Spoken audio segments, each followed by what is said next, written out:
Welcome to the App Story's 10th anniversary interview series, brought to you exclusively by OmniFocus 3 from the Omni Group.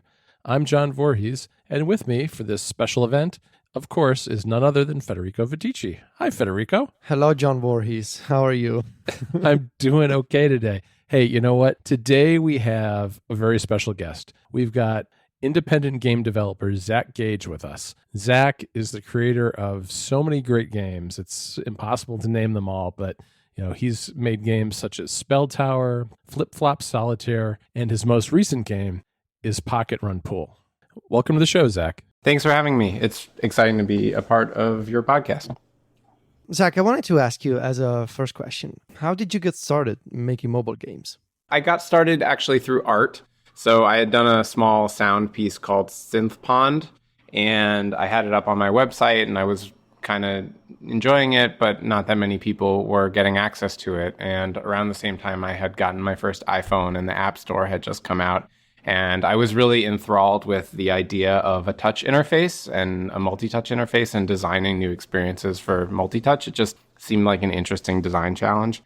And it felt like the sound toy that I had made would really be right at home on that kind of interface. So I put together a version of it for the iPhone and released it kind of just for fun.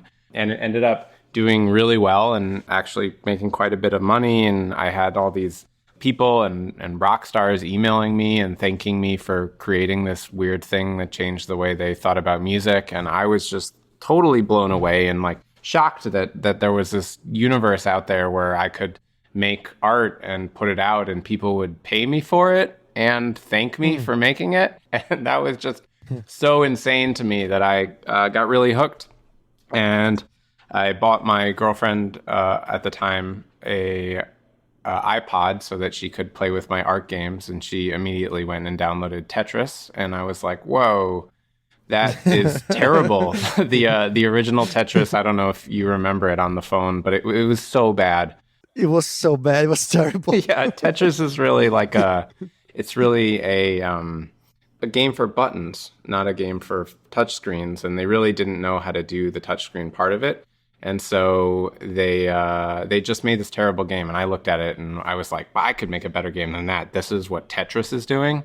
And so I made a game called Unify, which was trying to imagine, what Tetris would look like as a game designed for multi-touch. And that kind of got me hooked. And after that, it had its claws in me and I just kept making games. That's amazing to me that you got started, not necessarily because you were going after the money that maybe all these big companies were seeing in mobile devices and the App Store, but mostly to experiment with the touch interface. Would that be correct, that you started doing it because you got curious about the multi-touch and what was allowed in terms of creation, in terms of artistic expression? Yeah, I mean, I think so. At the time I had been doing interactive art for a while, and doing interactive art is this really strange space to be in because when you do the work, it's very hard to get it to people. Like, you can't just share it on the internet if you've built like a custom interactive thing.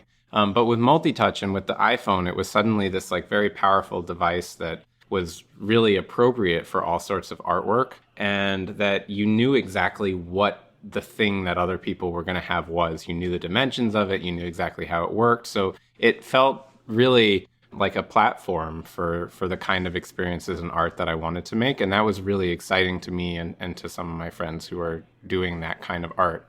I also think it was sort of personally a little alluring just because it was so new. And and when something's that new and that transformative, it feels like an opportunity to do things that have never been done before, to like be the first person to do something. And that's just such how do you get away from that as like an artist or as a creator? It is such an exciting possibility. For me, making Unify, it was like, this is the first time anyone has ever tried to design a game like Tetris for multi-touch. No one's ever done that before, which is weird, right? How could that possibly be the case? But it's because this technology literally didn't exist until now. And so I can get to be the first person to do that. I can really be an explorer in this space.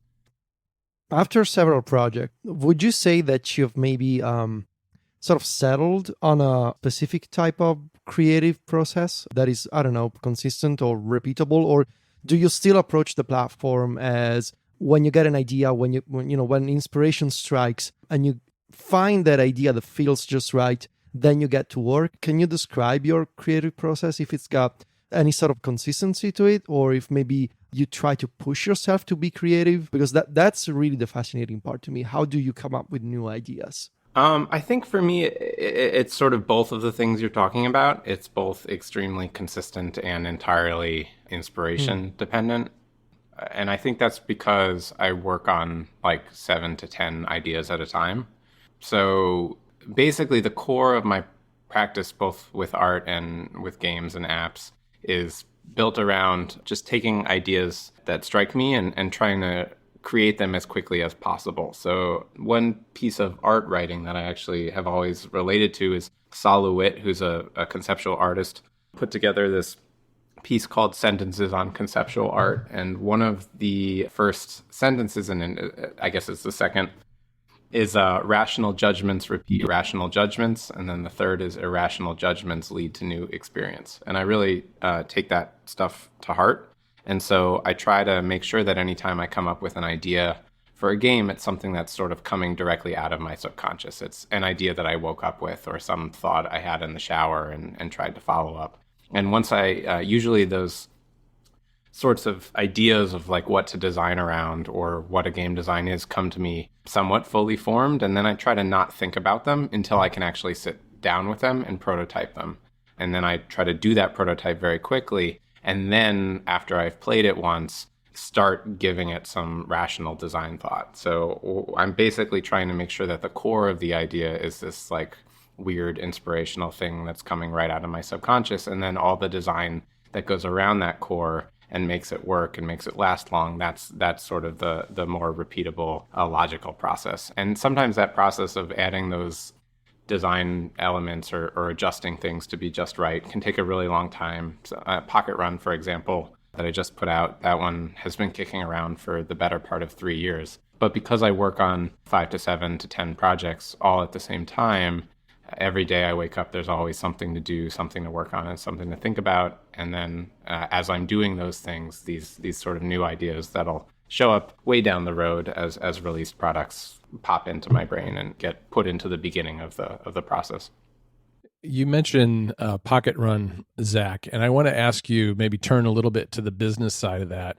And one thing that I thought was interesting is that I read that you made this a free-to-play game with ads and have an in-app purchase to remove the ads, in part to combat clones. Could you explain a little bit about what the strategy and thinking was behind that? Sure. So I've been using this particular business strategy with my games, basically everything post ridiculous fishing. So I've released a number of games with this free-to-play ads, and then you pay to remove them strategy. Basically, it was something that I came to after looking at some of the issues we had with ridiculous fishing and then some of the problems that my friends were having with threes. And basically what I noticed is that once you hit a certain reputation level on the App Store or make something that gets any traction at all, when you start putting games out, people will just come out of the woodwork and rip them off. And at the time, a lot of people were kind of victim blaming in a weird way. Like in the games community, there was a lot of, well, if you don't want people to clone your games, don't make small games. And that kind of felt like that really wasn't the solution, like that there had to be a space for people who wanted to make these sort of difficult to come up with but easy to create experiences. And it was really important for me that I could find that space because those are the kinds of games that I wanted to create. And so what I settled on was this sort of shareware-ish approach. I guess it's shareware with ads, where I put the games out for free and then there's ads and you can pay to get rid of them. And that sort of also unlocks a couple other aspects of the game to give you sort of the full game experience that I was hoping for people to have in the first place. And the reasoning for that is that it basically undercuts cloners. If I put out a game and charge money for it, someone could come along, duplicate the idea and make it free and put ads in it. But if you put out a game for free with ads in it and someone wants to come along and duplicate it, there's really nothing for them to do. There's no way that they can get the audience because their version's going to be some crappy version. And why wouldn't people just download the real one that their friends are playing? So that's basically the strategy. Just make my games undercuttable. And it's been nice. In some ways, it's kind of frustrating to have to deal with that side of the business, coming up with economies and thinking about how to make where to put ads in my games and trying to make sure that those ads are showing content that isn't offensive. It's like a kind of an endless process. But on the flip side, I make games that are really targeted towards a lot of new game players. And a lot of the people who are new to playing games don't have it built into their lives that this is a hobby that they'll spend money on. And so being able to offer these things for free ends up, I think, finding a lot more of an audience for my games than they would necessarily find if I was charging for them.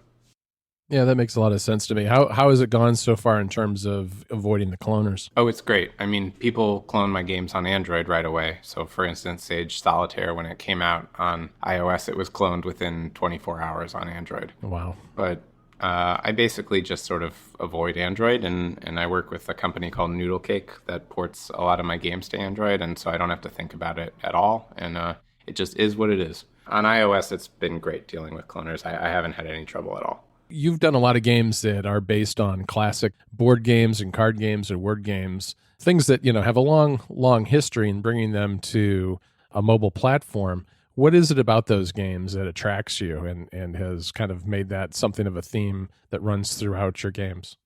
I think one of the things that's interesting about being an artist or an entrepreneur or building things yourself, being your own boss, is that because I'm not working for clients and because I'm not working for somebody else, all the constraints around what my work can be have to be self-imposed. And it's important to have good constraints when you're trying to do interesting work. And I've gotten addicted to the kind of constraint structure that working with these older games has. I think it's really interesting to deal with when you're making a game that's supposed to be a solitaire game or supposed to be a pool game. You're not just dealing with a set of constraints that you've defined. You're dealing with the cultural history of this game. What are the things that people who play these games are expecting? What are the kinds of behaviors that they've honed for years and years that they're going to bring to the game? What are the specific objects that you can work with within this game? All those things are really fun, not just because they're interesting and difficult to deal with, but because also as you get into a genre, you start to explore and discover new constraints that you didn't know you had before, and you have to kind of back edit your designs to fit that. And I think there's just a very specific kind of puzzle and challenge that working in those spaces brings that I really enjoy. Zach, I wanted to go back to the topic of design and prototyping. How has making things, as in like playing with physical objects and having physical prototypes, sort of informed your craft? And, even I remember reading an interview, I think it was maybe on the App Store, and you mentioned the, just being able to dissect objects and seeing how things work. How does that play into your experience as an artist, as a designer, as a game developer? I think the biggest thing from my experience making artworks and galleries and interactive things is that when you do something in a gallery, it's actually quite difficult to get people to interact with it. People are in a gallery, they're in a specific kind of context where they're looking, and the works on the walls or in the space are the performance for them. They're basically an audience, and they're not expecting to have to step up and be part of the performance. And in fact, doing so is something that most people are really uncomfortable with. So when you make something that is interactive, that people are supposed to be taking part in, there's a lot you have to do to make that feel welcoming, to make people feel like they understand what's expected of them and are comfortable exploring and being curious. It's really difficult. And I think that experience really, more than any other experience in physical objects, has prepared me for doing a lot of this game stuff, especially doing games that are specifically trying to push people a little bit beyond their bounds. A lot of the games that I make are really intended for people who are used to playing old style games and are not really super familiar with video games and want to and maybe don't want to learn more about video games. They just want something to do. And What I'm trying to do is make them feel comfortable with the set of knowledge that they have such that they want to try something new. And then slowly make the thing that they're trying quite difficult and interesting, and kind of suck them into an experience that they might have said no to if you told them exactly what it was going to be off the bat. But when you kind of walk them through it, it is exciting and interesting and novel. So how do you go from, so when you have an idea, when you know that an idea is the right one, how do you go from that concept to a first playable prototype of a, in the case of a game, of a playable prototype that you can send to people? What kind of tools do you use to make that happen quickly? Well, when I come up with something, I sort of, as I said before, I just try to get it out as quickly as possible. Like, I want to turn it into a thing that's not in my head, so that when I start to mess with it, I'm messing with a physical thing, either a card game or a digital prototype or whatever. Like, I want to stop working with the idea and start working with the reality of the object. So when I have an idea, whether I think it's a good one or not, I sit down and I usually spend between 10 minutes and 3 hours making a playable version of it. Sometimes that's with cards or Scrabble tiles, or sometimes it's a really shoddy digital version. And so once I have that version, my goal with that version is to have something that's more interesting than I thought it would be. And then if it is, then I can follow the part of it that's more interesting than I thought I would be, and sort of expand it. So for example, with Sage Solitaire, I had the game playable with cards very quickly, and it was interesting, and making hands was interesting, but I needed a way to get out of situations where you had no hands. And it seemed like adding in trashes that was the simplest solution to that problem. So I added in trashes, and then suddenly the game became something that was really interesting and complicated and difficult to figure out what the best strategy was. And so once I hit that point, that's sort of what I call like a 50% game or a 90% game, depending on how far along. Basically, I want it to be a game that I can sit and play with for like 10 hours, that I shouldn't get bored of in 10 hours. And so when I am at that point, I play the game a lot. I show it to friends. I see how people feel about it. And often I hit the point where I feel like I've sort of mastered the game. And at that point, that's like a 90% game to me. And then usually the game sits around, either it goes on the shelf or I keep working on it at that point. And that's when I'm trying to come up with other modes or what the other tricks are. Basically, I want to get a game past that point where at 10 hours, I feel like I've mastered it. I want to say like, okay, so for everybody who gets here, whether it takes them 5 hours or 50 hours, now what? Now what's the next part of this game to sort of keep going? And often that's where I start pushing other kinds of modes, or explore a couple slight changes of rules that expand the depth of a game a little bit. And once I've sort of crossed that second hurdle, then I know that the game is done, and it's something that I'm going to put out. And then I sort of set a deadline for myself, and I sit down and figure out exactly what needs to happen to get it out. And I don't usually do that while I'm still designing the game. So the process of doing the UI, coming up with the icon, coming up with a name, doing all the tutorial stuff, that's all after I'm absolutely positive that this game is good, people have tested it, and it's going to be something that I'm going to release. There's this quote that I remember from you from another video interview. You were talking about the nature of games, and you said that something along the lines of that with games, it's all about the creating systems that are that feel understandable at a glance, but also that they hide this complexity, this intricacy that takes a lot of time to fully understand, takes a lot of time to try and to play to understand the complexity of the system that's embedded within the game. Do you have any examples of games that make you feel this way, of a system that maybe the first few hours you were like, yeah, sure, I think I understand this game, and then the more you played, the more you went like, maybe I don't actually understand, maybe there's a lot here that I need to learn?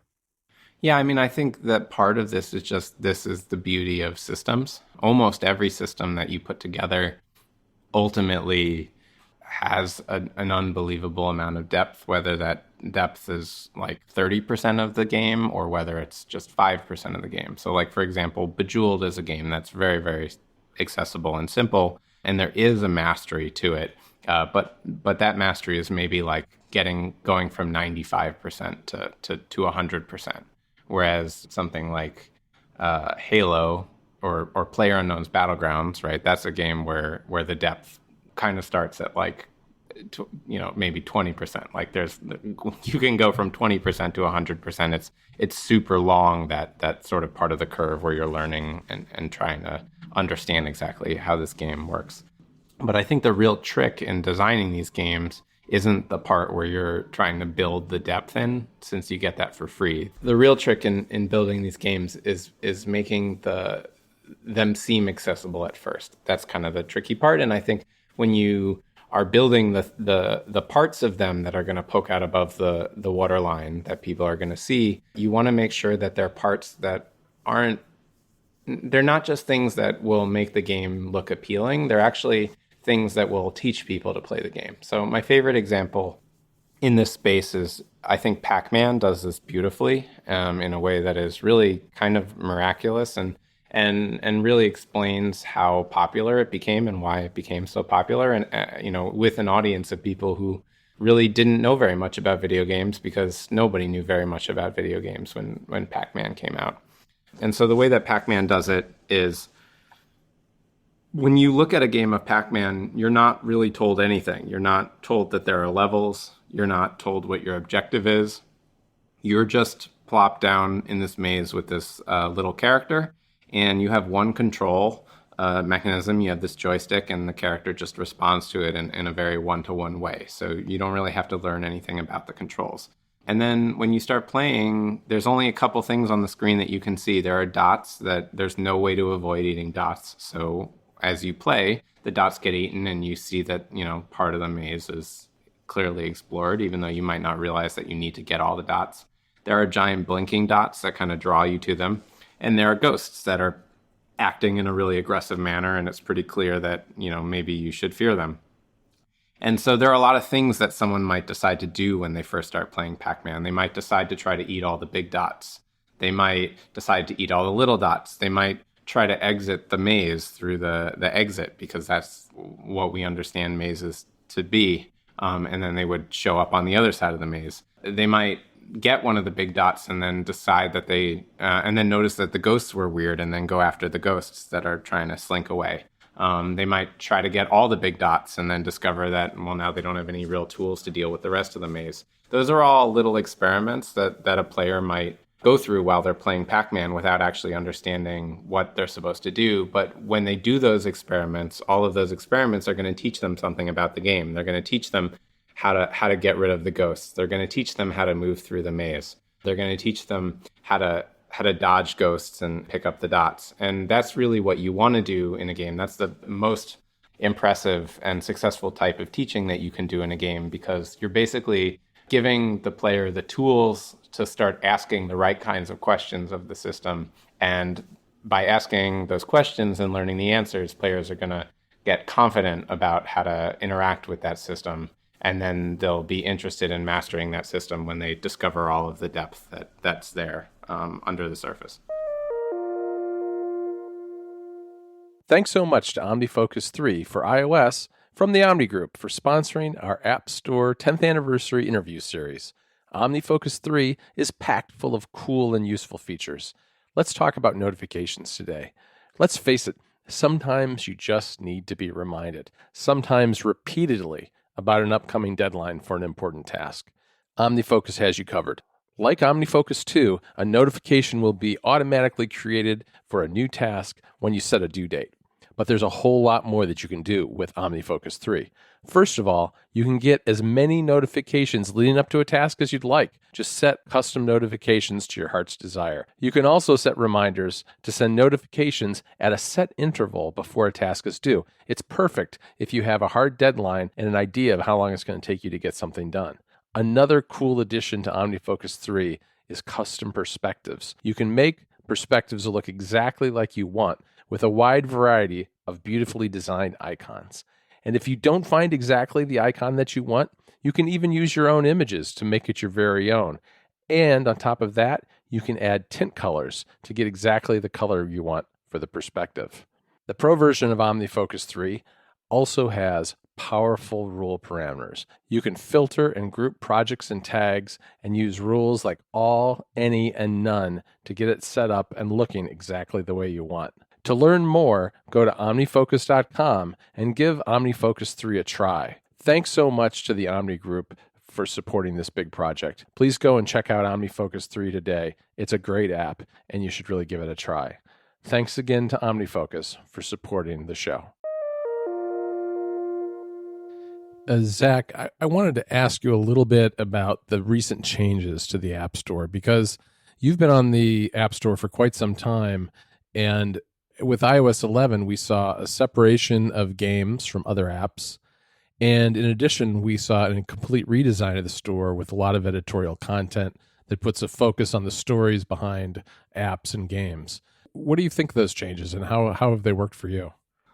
They seem pretty positive to me. I try to not weigh too far in on a lot of the things that Apple does, because ultimately Apple kind of has this incredible quantity of analytics and knowledge about how people are using the store and what they're looking to that I think most people don't really have, and I certainly don't have. So I'm always a little differential on how I respond to questions like this. But it has been very cool. I think specifically splitting up apps and games, it's hard to know if that really benefited app people. I feel like it probably did. And if so, that's great. I definitely sometimes feel sad that games that I make that might not specifically be targeting game people, but might specifically target app people, for instance, like solitaire games. I'm not necessarily targeting an audience of people that is going and looking at the games tab. So that's always, it's a bummer to not be presented exactly with the apps all the time. But on the other hand, the Today tab is there, and that sort of promotes both apps and games. And I really love the Today tab. I think the fact that they're focusing on editorial content is really good. I've, with my own PR, really make a big effort to try to teach people who might not be super familiar with games, some game concepts, and try to make them comfortable with games, and also push this idea that there are people behind the games, that these are games made by artists, and that supporting them means supporting artists, but also recognizing that there are people behind these games means that these games are something that you can make. You can grow up and decide that this is going to be your career.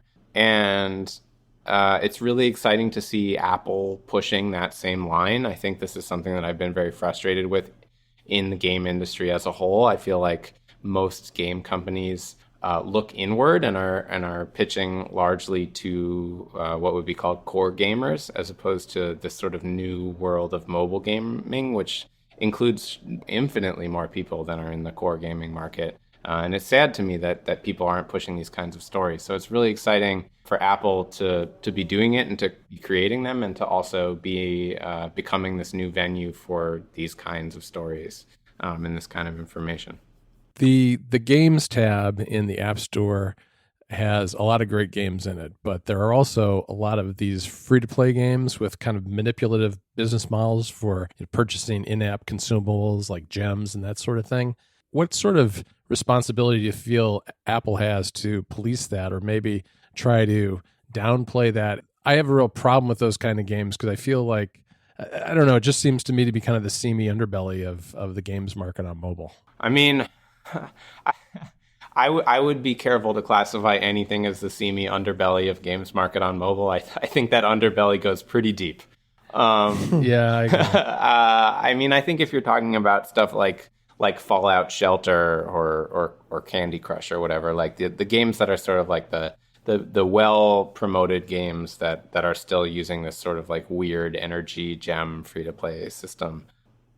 I don't know. I mean, I think they're not great, but and obviously the whole sort of loot boxes structure is not great, and I think there's a very real possibility that we'll see legislation down the line policing that, because it really is gambling in a lot of cases. But I think broadly, I'm not really sure I want to see Apple putting in too many policies restricting the sorts of content that's going to be in the games that are on the App Store. I think I'm happy that they have a growing editorial presence, and I think that promoting the types of games that represent the kind of platform and audience that they want to have is their core responsibility. And so I'm hoping that they spend their time promoting the stuff that really puts their content in the best light. And I think they do. I think they promote some games that I don't always agree with, that are, big deal games that are behaving a little weirdly. But I think part of justifying a strong editorial presence is making people who might like those games feel comfortable and feel like those are a part of the ecosystem, and then using that comfort to promote better, different games that may be more of what you want to see in the ecosystem. And I know that Apple's done quite a lot of work trying to carve out a good spot for premium games on the App Store, and I respect that amount of work. I also think they've done some good work in terms of giving parents the kind of controls that they should have and the kind of information that they should have to make sure that if they don't want their kids playing these kinds of games, or if they don't want their kids making these sort of sketchy purchases, that they can prevent that. And I think those are really the things that I think are most important, more important maybe than further moderating the kind of games that are on the platform. So there's this topic that I think about a lot, which is preservation of old apps and old games. And I wanted to ask you about this because I was looking at your App Store developer page, and all the games you mentioned before, so Synthpond and Unify and even BitPilot, they cannot be downloaded anymore on iOS 11 because of the changes that Apple made for apps need to be 64-bit and all that. How do you feel about having these games, having these artistic creations that used to be available to people and used to be, you could go to the App Store and download them and play them, not necessarily being lost to memory, but also people cannot use them anymore? And I know that it's a technical thing, but from a personal feeling type of view, it makes me sad that there's something that someone made, and it used to be, an experience, it used to be a game that other people could download, and now it's gone. How do you feel about the responsibility that maybe Apple has in regard to keeping these games around and letting people play old stuff? Yeah, I mean, I think it makes me sad, for sure. I wish that they would go the route of emulation. I think that there's some important history that's being lost there. On some level, a lot of these games that I made were designed for specific screen resolutions because that was before we had all these different form factors. And so, on some level, I'm a little bit comfortable that they're gone because I wouldn't necessarily want people going and buying them, because I don't feel like in a lot of cases they're really representing the level of polish and the kind of output that I have now. But also, I do feel like there's a real value in terms of just being able to see the history of someone's work. And it makes me sad that they're not available to be played because of that. And hopefully at some point someone will come up with an emulation solution for those old things. I know that there are a lot of like iOS hacking sites that host like IPAs of apps that like have been cracked or whatever to be downloaded for free. And honestly, a lot of those stores, they may have a lot of what remains of those sort of older 32-bit apps. And potentially down the line, someone will be able to put together some kind of emulator that emulates the old phones, and then all those IPAs will still be out there. So I'm hopeful in that regard. But yeah, I mean, I think definitely with the games that I'm making now, I am trying to make them in a way that will make them a little bit more protected going forward in terms of being able to recompile them easily down the line, or at least being able to put out JavaScript or Mac versions so that ultimately they're not totally lost in the way that a lot of those older apps of mine were. If you were to go back to the old days of the App Store, so 2008, 2009, compare those days to today. And if you were to generalize the evolution of the App Store, how would you say that the App Store as a marketplace has changed in the past 10 years? If you think about it, what kind of changes do you immediately see? Oh boy. I mean, it's totally changed. I think being there at the start and being there 10 years later, it's all different. I mean, at the start, it was chaos. I remember you could actually look at all released games. That was an option. You could just look at everything that had come out, and you could scroll back through and look at everything. And when I was first starting, I would do that, and I would play literally every game that came out. that, it's like hard to even imagine that now. But it was fun back then. It was so nice to see such a fresh set of things coming out and coming out of all sorts of weird developers. And when you found something new, before it was highlighted, it felt like this weird sort of discovery, this like weird treasure hunt.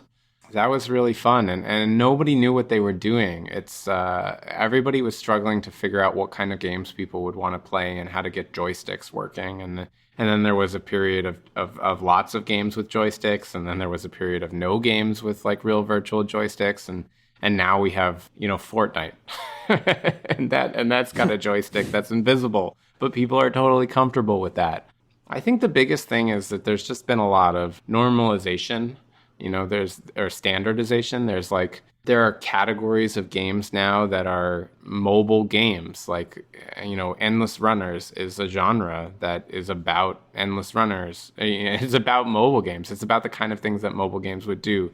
So you have like Endless Runners, you have like one-tap games. You've got all of these like games with these free-to-play economies, and all those economies are structured exactly the same. So when people get into them, they know what they're looking for. You have like these AR games. It feels like there's a lot less experimentation around what a game can do. Not because people are getting less experimental, but because when the App Store started, everyone was experimental because you had to be. There were no options. There was nothing set in stone. I guess that's the biggest thing. I guess also there's kind of a larger ecosystem around it. I mean, I remember when I launched Halcyon on the iPad, I couldn't get coverage in a lot of places because the iPad had just come out and those websites hadn't set up places for iPad games, which is like hard to even imagine now that like you could release an iPad game and people would write you back and say, oh, we haven't figured out how to cover iPad games yet. Wow. So yeah, I mean, it's changed a lot. I think the big thing is it's just, when you think of platforms out there, you have, Mac and you have Windows and you have Android and you have iOS, and those are just platforms that people can release on. And they all have their own practices. And it didn't always used to be like that. There was a long time where there weren't practices, where iOS wasn't something that people always released on or always knew about. I think when we released Getting Over It for iOS, one of the things that made it so successful was that people would watch streams of Getting Over It on PC and go, oh, I want to download that. And then they would pull out their phones and search for it and download it. And I think that kind of action, that wasn't the assumption that something would be available on mobile phone or might be available on mobile phone because you played on your computer. That's very new. That's something that we're just getting to. And it's really exciting. I think it really speaks to the prominence of the phone and the scale of the audience that it addresses. And I'm curious to see how that evolves as more and more people start using the phone, and as people get more comfortable using the phone for all kinds of games that it wasn't meant to be used for. Things have definitely matured on iOS. It's not quite the complete Wild West that it once was. On the other hand, there's still a lot of new technologies like ARKit and everything that you mentioned that are coming along. And of course, one of the current buzzwords these days are things like machine learning and AI. How do you see that affecting the mobile game industry going forward?